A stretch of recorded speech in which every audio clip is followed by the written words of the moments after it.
ಜ್ಞಾನಾನಂದಮಯಂ ದೇವಂ ನಿರ್ಮಲಂ ಸ್ಫಟಿಕಾಕೃತಿಂ ಆಧಾರಂ ಸರ್ವವಿಜ್ಞಾನಂ ಹಯಗ್ರೀವ ಉಪಾಸ್ಮಹೆ. ನನ್ನ ಆರಾಧ್ಯಂ ಚಾನಲ್ ವೀಕ್ಷಕರೆಲ್ಲರಿಗೂ ಕೂಡ ವಿಭಾ ಶೆಟ್ಟಿ ಮಾಡುವ ನಮಸ್ಕಾರಗಳು. ನೋಡಿ ವೀಕ್ಷಕರೇ, ಇಷ್ಟು ದಿವಸಗಳ ಕಾಲ ನಾವು ನಿಮಗೆ ಅಸ್ಟ್ರಾಲಜಿ ಪ್ರಕಾರವಾಗಿ ನಿಮ್ಮ ರಾಶಿಗೆ ಹೇಗಿರುತ್ತೆ ಅಥವಾ ಈ ತಿಂಗಳು ಭವಿಷ್ಯ ಹೇಗಿದೆ, ನಿಮ್ಮ ದಿನ ಭವಿಷ್ಯ ಹೇಗಿದೆ, ಇದೆಲ್ಲದನ್ನು ಕೂಡ ನಾವು ಪ್ರೆಡಿಕ್ಷನ್ ಮಾಡ್ತಾಯಿದ್ವಿ. ಸೊ ನಿಮ್ಮೆಲ್ಲರಿಗೂ ಗೊತ್ತಿದೆ 2025 ಮುಗಿತಾ ಇದೆ. ನೆಕ್ಸ್ಟ್ ಇನ್ನೇನು 2026 ಬಾಗಿಲಲ್ಲಿ ನಾವು ನಿಂತಿದ್ದೀವಿ. ಸೊ ಎಲ್ಲರಿಗೂ ಒಂದು ಕಾತುರ ಇರುತ್ತೆ, 2026ರಲ್ಲಿ ನಮ್ಮ ಭವಿಷ್ಯ ಹೇಗಿರುತ್ತೆ, ಏನಾಗ್ಬೋದು, ಈ ವರ್ಷದಲ್ಲಿ ನಮಗೆ ಕೆಲವೊಂದು ಒಳ್ಳೆಯದಾಗಿದೆ ಅಥವಾ ಕೆಟ್ಟದಾಗಿದೆ, ಮುಂದಿನ ವರ್ಷದಲ್ಲಿ ನಮ್ಮ ಜೀವನ ಹೇಗೆ ನಡಿಬೋದು ಅನ್ನೋದ್ರ ಬಗ್ಗೆ ಎಲ್ಲರಿಗೂ ಆಲೋಚನೆ ಇದ್ದೇ ಇರುತ್ತೆ. ಸೊ ಇವಾಗ ನಾನು ಪ್ರೆಡಿಕ್ಟ್ ಮಾಡೋಕ್ಕೆ ಬಂದಿರೋದು 2026ನಲ್ಲಿ ನ್ಯೂಮರಾಲಜಿ ಪ್ರಕಾರವಾಗಿ ನೀವು ಹುಟ್ಟಿರೋಂಥ ಡೇಟ್ಗೆ ಅನುಗುಣವಾಗಿ ಹೇಗಿರುತ್ತೆ ನಿಮ್ಮ ಭವಿಷ್ಯ ಅನ್ನೋದ್ರ ಬಗ್ಗೆ ಮಾತಾಡೋದಕ್ಕೋಸ್ಕರ ನಾನು ಬಂದಿದ್ದೀನಿ. ಸೊ ಹಾಗಾಗಿ ನೋಡೋಣ ಬನ್ನಿ. ಮೊದಲನೇದಾಗಿ 2026 ಅಂದರೆ ಏನು, ಈ ವರ್ಷ ಈ ನಮ್ಮ ಸುತ್ತಮುತ್ತ ಏನು ಬದಲಾವಣೆಗಳಾಗುತ್ತೆ ಅನ್ನೋದ್ರ ಬಗ್ಗೆ ಫಸ್ಟ್ ತಿಳ್ಕೊಳ್ಳೋಣ. ಅದಾದಮೇಲೆ ನಂಬರ್ 1ನೇ ತಾರೀಕಿನಿಂದ ಹಿಡಿದು 9ನೇ ಸಿರೀಸ್ ತನಕನೂ ಹುಟ್ಟಿರೋಂಥ ಎಲ್ಲರ ಒಂದು ಭವಿಷ್ಯ ಹೇಗಿರುತ್ತೆ 2026ರಲ್ಲಿ ಅನ್ನೋದ್ರ ಬಗ್ಗೆ ನಾನು ಮಾತಾಡ್ತೀನಿ. ಯಾರೆಲ್ಲ 6/15/24 ಹುಟ್ಟಿರ್ತೀರಾ ಅಂದರೆ 6/15/24ನೇ ತಾರೀಕಿನಲ್ಲಿ ಹುಟ್ಟಿರ್ತೀರ, ಈ ಇನ್ಫಾರ್ಮೇಷನ್ ನಿಮಗೋಸ್ಕರ. ಸೊ 6 ಅಂತಂದ್ರೆ ಶುಕ್ರನ ಆಡಳಿತ, 2026 ಅಂದ್ರೆ 1 ಸೂರ್ಯನ ಆಡಳಿತ. ಸೊ ಸೂರ್ಯ ಮತ್ತು ಶುಕ್ರನ ಒಂದು ಕಾಂಬಿನೇಷನ್ ಹೇಗಿರುತ್ತೆ ಅಂತ ನಿಮ್ಗೇನಾದರೂ ಅನುಮಾನ ಇದೆಯಾ? ನಿಮ್ಮೆಲ್ಲರಿಗೂ ಅನಿಸ್ಬಿಟ್ಟಿರುತ್ತೆ 1ನೇ ತಾರೀಕವ್ರಿಗೆ 6ನೇ ತಾರೀಕು ಅಂದರೆ ಆಗೋದಿಲ್ಲ, ಸೊ ಏನೋ ನೆಗೆಟಿವಿಟಿ ಕಾದಿದೆ ಈ ವರ್ಷ ಅಂತ. ಆಲ್ರೆಡಿ ಎಷ್ಟೊಂದು ಜನ ನಿಮ್ಗೆ ಆಲ್ರೆಡಿ ಹೇಳ್ಬಿಟ್ಟಿದ್ದಾರೆ 6ನೇ ತಾರೀಕಿಗೆ ಟೈಮ್ ಚೆನ್ನಾಗಿಲ್ಲ, ಈ ವರ್ಷ 2026ಅಲ್ಲಿ ನಿಮ್ಗೆ ಹಂಗಾಗುತ್ತೆ ಹಿಂಗಾಗುತ್ತೆ ಅನ್ನೋದು ಬೇಕಾದಷ್ಟು ಇನ್ಫಾರ್ಮೇಷನ್ ಆಲ್ರೆಡಿ ನೀವು ತೊಗೊಂಡ್ಬಿಟ್ಟಿರ್ತೀರ. ಆದರೆ ನನ್ನ ಪ್ರಕಾರ 2026ಅಲ್ಲಿ ಖಂಡಿತವಾಗ್ಲೂ 6 ಸಿರೀಸ್ ಅವ್ರಿಗೆ ಒಂದು ಒಳ್ಳೆ ಅದೃಷ್ಟ ಕಾದಿದೆ.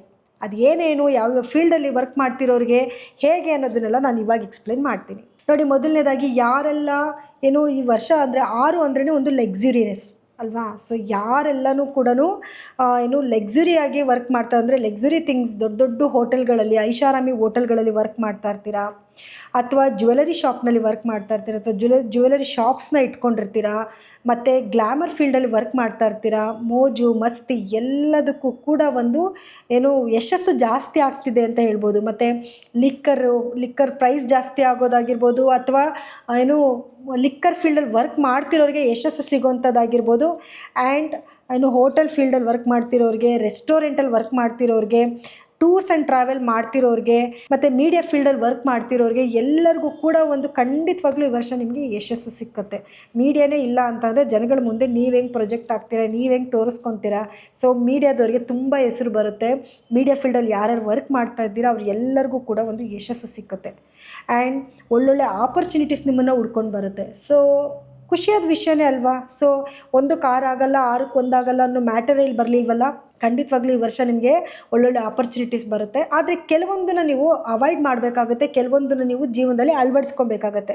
ಮೊದಲನೇದೇನು ಅಂತಂದರೆ ಸೂರ್ಯೋದಯಕ್ಕೆ ಮುಂಚೆ ಎದ್ದೇಳಬೇಕು, ಸೂರ್ಯನಿಗೆ ಅರ್ಘ್ಯ ಕೊಡಬೇಕು, ಸೂರ್ಯನಿಗೆ ನಮಸ್ಕಾರ ಹಾಕ್ಕೋಬೇಕು. 2ನೇದು ಸನ್ ವಾಟರ್ ಮಾಡಿಕೊಂಡು ಕುಡಿಬೇಕು. ನಾನು ಫಸ್ಟ್ ವಿಡಿಯೋದಲ್ಲೇ ಇದನ್ನು ಹಾಕಿದ್ದೀನಿ, ಸನ್ ವಾಟರ್ ಹೇಗೆ ಮಾಡ್ಕೋಬೇಕು ಅಂತ. ಅದನ್ನು ನೀವು ವಾಚ್ ಮಾಡಿದ್ರೆ ನಿಮ್ಗೆ ಗೊತ್ತಾಗುತ್ತೆ.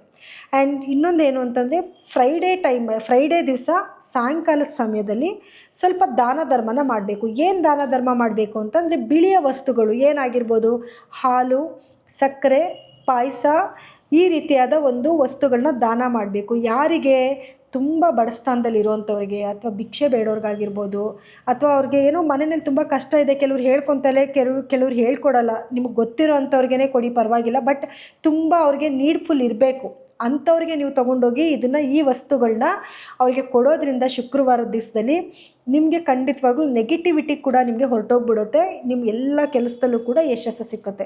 ಯಾವ ನಂಬರ್ನ ನೀವು ಫಾಲೋ ಮಾಡಬೇಕು ಈ ವರ್ಷದಲ್ಲಿ, ಯಾವುದನ್ನ ಅವಾಯ್ಡ್ ಮಾಡಬೇಕು ಅಂತಂದರೆ ಯೆಲ್ಲೋ ಕಲರ್ನ ಸ್ವಲ್ಪ ನೀವು ಅವಾಯ್ಡ್ ಮಾಡಬೇಕಾಗಿ ಬರುತ್ತೆ, ವೈಟನ್ನ ಜಾಸ್ತಿ ಬಳಸಬೇಕಾಗುತ್ತೆ. ಆ್ಯಂಡ್ ಈ ವರ್ಷದಲ್ಲಿ ನೀವು ಯಾವ ನಂಬರ್ನ ಫಾಲೋ ಮಾಡಬೇಕು ಅಂತಂದರೆ ಜಾಸ್ತಿ ನೀವು 5ನ ಫಾಲೋ ಮಾಡಬೇಕು, 4ನ ಫಾಲೋ ಮಾಡಬೇಕು. ಸ್ವಲ್ಪ ಅವಾಯ್ಡ್ ಮಾಡಬೇಕಾಗಿರೋ ನಂಬರ್ ಅಂತಂದರೆ 8ನ ಸ್ವಲ್ಪ ನೀವು ಅವಾಯ್ಡ್ ಮಾಡ್ಕೊಬೇಕಾಗುತ್ತೆ, ಮತ್ತು 3ನ ಅವಾಯ್ಡ್ ಮಾಡಬೇಕು. ಇದು ಬಿಟ್ಟರೆ ಇನ್ನೆಲ್ಲ ನಂಬರು ಕೂಡ ನಿಮ್ಗೆ ಬರುತ್ತೆ. ತುಂಬ ಜಾಸ್ತಿ ನಿಮಗೆ ಒಳ್ಳೆ ನಂಬರು ಅಂತಂದರೆ 5ನೇ ನಂಬರ್ ತುಂಬ ಚೆನ್ನಾಗಿ ಬರುತ್ತೆ, 2ನೇ ನಂಬರ್ ತುಂಬ ಚೆನ್ನಾಗಿ ಬರುತ್ತೆ. ಸೊ ಈ ನಂಬರ್ಗಳನ್ನ ನೀವು ನಿಮ್ಮ ಫೋನ್ ನಂಬರ್ಸ್ ಆಗಿರ್ಬೋದು, ಅಥವಾ ತೊಗೊಳ್ಳೋಂಥ ಸೈಟ್ ನಂಬರ್ಸ್ ಆಗಿರ್ಬೋದು ಅಥವಾ ವೆಹಿಕಲ್ಸ್ ತೊಗೊತಾ ಇದ್ದರೆ ವೆಹಿಕಲ್ಸ್ ನಂಬರ್ ಆಗಿರ್ಬೋದು, ಇದನ್ನು ಫಾಲೋ ಮಾಡೋದ್ರಿಂದ ಈ ವರ್ಷದಲ್ಲಿ ನಿಮಗೆ ಒಂದು ಒಳ್ಳೆ ಯಶಸ್ಸು ಸಿಕ್ಕುತ್ತೆ. ಸೊ ಓವರಾಲ್ ಆಗಿ ನೋಡೋಕ್ಕೆ ಹೋದರೆ 2026 6 ಸೀರೀಸ್ ಅವರಿಗೆ ಅಂಥ ಏನು ನೆಗೆಟಿವಿಟಿ ಏನಿಲ್ಲ. ಸೊ ಡೋಂಟ್ ವರಿ, ಎಲ್ಲನೂ ಕೂಡ ಧೈರ್ಯವಾಗಿ ಕೆಲಸ ಮಾಡಿ, ಒಂದು ಒಳ್ಳೆ ಕಾನ್ಫಿಡೆಂಟ್ ಇಟ್ಕೊಂಡು ವರ್ಕ್ ಮಾಡಿ, ಹಾರ್ಡ್ ವರ್ಕ್ ಮಾಡಿ, ಖಂಡಿತ ನಿಮಗೆ ಈ ವರ್ಷದಲ್ಲಿ ಯಶಸ್ಸು ಸಿಗುತ್ತೆ. So don't worry about that. ಇದಾಗಿತ್ತು ಏನು 6ನೇ ತಾರೀಕು ಅವರ ಒಂದು ಏನು ಈ ವರ್ಷದ ಸಿರೀಸ್ ಹೇಗಿದೆ ಅಂತ ಅನ್ನೋದು.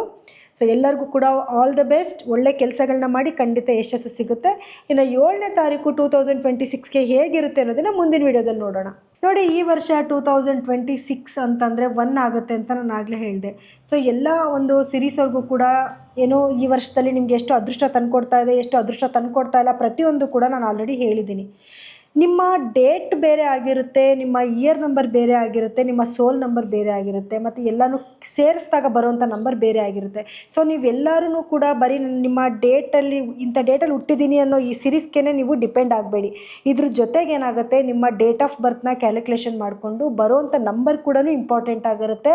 ಹಾಗೆ ನೀವು ಹುಟ್ಟಿರೋಂಥ ಡೇಟು, ಮಂತು, ಅದ್ರ ಜೊತೆಗೆ ಈ ವರ್ಷ ಅಂದರೆ 2026ನ ಸೇರಿಸ್ಕೊಂಡಾಗ ಬರುವಂಥ ಸಂಖ್ಯೆ ಕೂಡ ವೆರಿ ವೆರಿ ಇಂಪಾರ್ಟೆಂಟ್ ಆಗಿರುತ್ತೆ.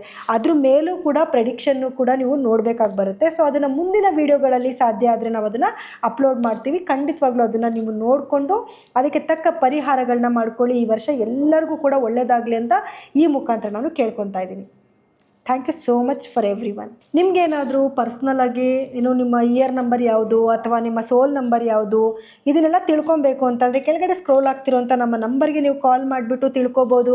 ಮತ್ತು ನಿಮ್ಮ ಹೆಸರನ್ನ ಚೇಂಜ್ ಮಾಡಿಸ್ಕೊಳ್ಳೋದಾದರೆ ನಿಮಗೆ ನೀವು ಹುಟ್ಟಿರೋಂಥ ಡೇಟ್ ಆಫ್ ಬರ್ತ್ಗೆ ಅಥವಾ ಇಯರ್ ನಂಬರ್ಗೆ ಟೋಟಲ್ ಕುಡಿದಾಗ ನಿಮ್ಮ ಹೆಸರು ಚೆನ್ನಾಗಿ ಬರ್ತಾಯಿಲ್ಲ ಅಥವಾ ಫೋನ್ ನಂಬರ್ ಸರಿಗೆ ಆಗ್ತಿಲ್ಲ ಅಂತಂದರೆ ಅದನ್ನು ಕೂಡ ನಿಮ್ಮ ಡೇಟ್ ಆಫ್ ಬರ್ತ್ನ ಕೊಟ್ಟು ನಿಮ್ಮ ಹೆಸರನ್ನ ಚೇಂಜ್ ಮಾಡಿಸ್ಕೊಳ್ಳೋದು ಅಥವಾ ನಿಮ್ಮ ಫೋನ್ ನಂಬರ್ನ ಚೇಂಜ್ ಮಾಡಿಸ್ಕೊಳ್ಳೋದು ಎಲ್ಲನೂ ಕೂಡ ನೀವು ಮಾಡ್ಕೊಬೋದು. ಹಾಗಾಗಿ ಕೆಳಗಡೆ ಸ್ಕ್ರೋಲ್ ಆಗ್ತಿರೋ ನಮ್ಮ ನಂಬರ್ಗೆ ಕಾಲ್ ಮಾಡಿ ಅದು ಕರೆಕ್ಟಾಗಿ ಇದೆಯಾ ಇಲ್ವಾ ಅನ್ನೋದನ್ನ ತಿಳ್ಕೊಳ್ಳಿ. ಈ ವರ್ಷದಲ್ಲಿ ಸಿಗ್ತಿರೋಂಥ ಅದೃಷ್ಟನ ನೀವು ಕ್ಲೈಮ್ ಮಾಡ್ಕೋಬೋದು.